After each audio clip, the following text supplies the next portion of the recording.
اس لیے کہ آپ اپنے بچوں کے لیے سود کا پیسہ جمع کر کے جا رہے ہیں۔ اگر آپ نے 10 لاکھ روپے ایف ڈی کر دیا اور 10 لاکھ روپے اپنے ٹائم مکمل ہونے کے بعد وہاں سے 20 لاکھ روپے آپ کو ملا، تو آپ کا تو 10 لاکھ حلال تھا، وہ آپ کو ملا، آپ کے بچوں کو ملا، اس کی ویلیو بھی کم ہو چکی ہوگی، اور مزید جو 10 لاکھ روپے آپ کو ملا وہ خالص سود ہے، اور خالص سود ہے، اور آپ اپنے بچوں کے لیے سود کا پیسہ جمع کر رہے ہیں، لہذا یہ آپشن بھی نہیں لینا چاہیے۔ تیسرا آپشن جو سب سے بہتر ہے وہ یہ ہے کہ اس پیسے کو اگر آپ کو آپ کے خرچے ہیں، جیسے بہت سارے لوگوں کو مکانوں کی ریپیئرنگ کرنی ہوتی ہے، بچوں کی شادیاں کرنی ہوتی ہیں اور دوسرے کام ہوتے ہیں، تو ٹھیک ہے پیسہ آپ کا خرچ ہو گیا، لیکن اگر یہ پیسہ خرچ ہونے والا نہیں ہے تو پھر آپ کے لیے سب سے بہتر ہے یا تو اس پیسے کی زمین خرید کر کے رکھ لیں، اس کا نتیجہ نکلے گا کہ اس پیسے کی ویلیو خود بخود بڑھ جائے گی، اگلے سال زمین کی ویلیو کچھ اور ہوگی، اس کے بعد اگلے سال زمین کی ویلیو کچھ اور ہوگی۔ غرض یہ کہ آپ نے اس پیسے کو ایسی جگہ پر انویسٹ کیا جو اس پیسے کی قیمت بڑھتی جائے گی اور حلال بڑھے گی، بلکہ بعض صورتوں میں تو دیکھا گیا کہ پیسہ لیا،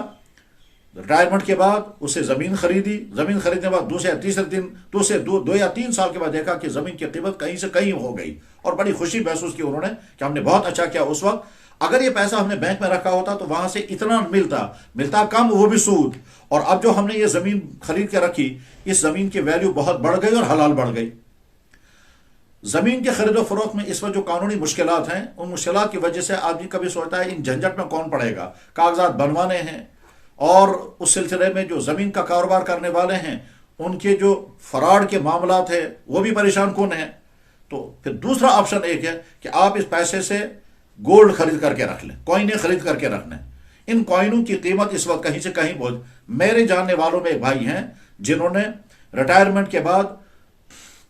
10-15 لاکھ روپے کی کوئنیں خرید کر کے رکھ لی، اور اس وقت 1 پاؤنڈ یہاں کشمیر میں 20 سے 25 ہزار روپے کا تھا۔ آج جب وہ دیکھتے ہیں کہ اس وقت ایک کوئن جو ہے 80-90 ہزار روپے کی ہے تو وہ خوشی محسوس کرتے ہیں کہ میں نے بڑی عقل مندی اس وقت کی ہے کہ میں نے یہ کیا اور اس کے نتیجے میں میرا پیسہ اتنا بڑھ گیا۔ تو عرض کرنے کا مقصد یہ ہے کہ جب آپ کے پاس ریٹائرمنٹ کا پیسہ آ جائے، اس پیسے کو آپ نہ تو بینک میں رکھیں، وہاں سے سود ملے گا، اور آپ انویسٹ کریں، چاہے زمین خریدیں چاہے سونا خرید لیں۔ تیسری شکل آپ کے سامنے یہ ہے کہ یہ پیسہ آپ جوں کا توں اپنے گھر میں رکھیں۔ گھر میں رکھنے کے 3 خطرے ہیں۔ نمبر 1، چوری ہونے کا خطرہ ہے،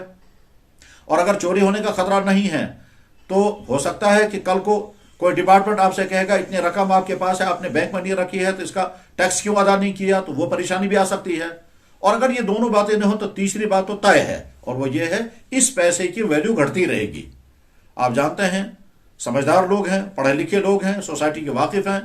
آج 1 لاکھ روپے کی جو ویلیو ہے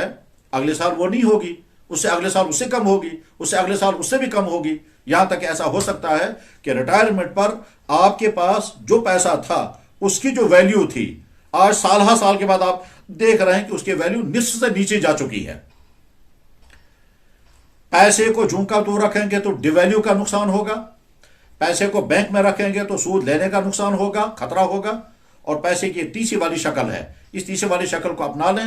یعنی یا تو زمینیں خرید کر کے رکھ لیں اور یا پھر سونا خرید کر کے رکھ لیں۔ سونا خرید کر کے رکھیں گے تو یہ آپ کا ہے، اور زمین جب خرید کر کے رکھیں گے تو اس میں ایک اور چیز سمجھنے کی ہے کہ وہ زمین جب آپ خریدیں گے تو کس کے نام رکھیں گے، وہ الگ ٹاپک ہے، مجھے اس وقت اس پر بات نہیں کرنی ہے۔ لیکن اگر آپ نے کسی اور کے نام پر زمین خریدی، مثلا بیوی کے نام پر زمین رکھ دی یا کسی بچے کے نام پر زمین رکھی، تو اس میں آگے ہو سکتا ہے آپ کو خاندانی جھگڑے ہو جائیں گے، خاندانی نزاعات ہو جائیں گے۔ وہ الگ سے بات سمجھنے کی ہے کہ جب آپ کسی کے نام پر رکھیں گے تو اس میں کیا کیا احتیاطیں برتنی ہیں اور آپ کو نیت کیا کرنی چاہیے۔ اس وقت تو مجھے صرف یہ بات سمجھانی تھی کہ جو ہمارے بھائی ریٹائر ہو رہے ہیں ان کو جو رقمیں آ رہی ہیں، ان رقموں کا جائز اور بہترین اور فائدہ مند مصرف کیا ہے۔ اور آخری بات یہ ہے کہ بے شمار ملازمین لاکھوں روپے وصول کرتے ہیں ریٹائرمنٹ پر، اور ان پر حج فرض ہو چکا ہوتا ہے مگر حج وہ کرتے نہیں۔ جب تک ڈیوٹیاں دیتے رہے تب تک تو سوچتے رہے کہ جب ریٹائر ہوں گے تب کریں گے، اور جب ریٹائرمنٹ آ گیا تو کبھی بڑھاپے کا عذر کریں گے، اور کبھی کمزوری کا عذر کریں گے،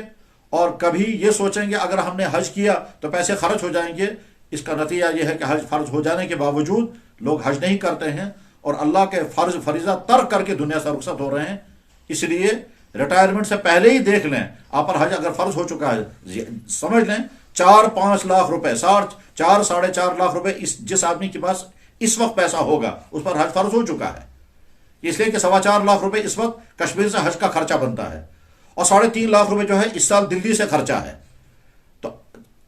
بے شمار افراد ایسے ہیں جن کے پاس اتنے رقمیں موجود ہیں اور حج نہیں کر رہے ہیں، تو کم سے کم ریٹائرمنٹ کے بعد تو یہ ضرور اپنے اس پیسے سے یہ اللہ کا لازم ہونے والا فریضہ ادا کریں۔ بس مجھے یہی گفتگو کرنی تھی کہ ریٹائرمنٹ کے بعد جو آپ کے رقمیں ملتی ہیں ان کا جائز اور بہتر مصرف کیا ہے، اسلامی اعتبار سے بھی جو جائز اور مالی اعتبار سے بھی جو مفید ترین مصرف ہو سکتا ہے اور طریقہ ہو سکتا ہے، وہی میں نے عرض کیا۔ اللہ کرے یہ بات لوگوں کے سمجھ میں آ جائے اور اسے فائدہ اٹھائیں۔ اللہ تعالیٰ سلامتی عطا فرمائے۔ والسلام علیکم ورحمۃ اللہ وبرکاتہ۔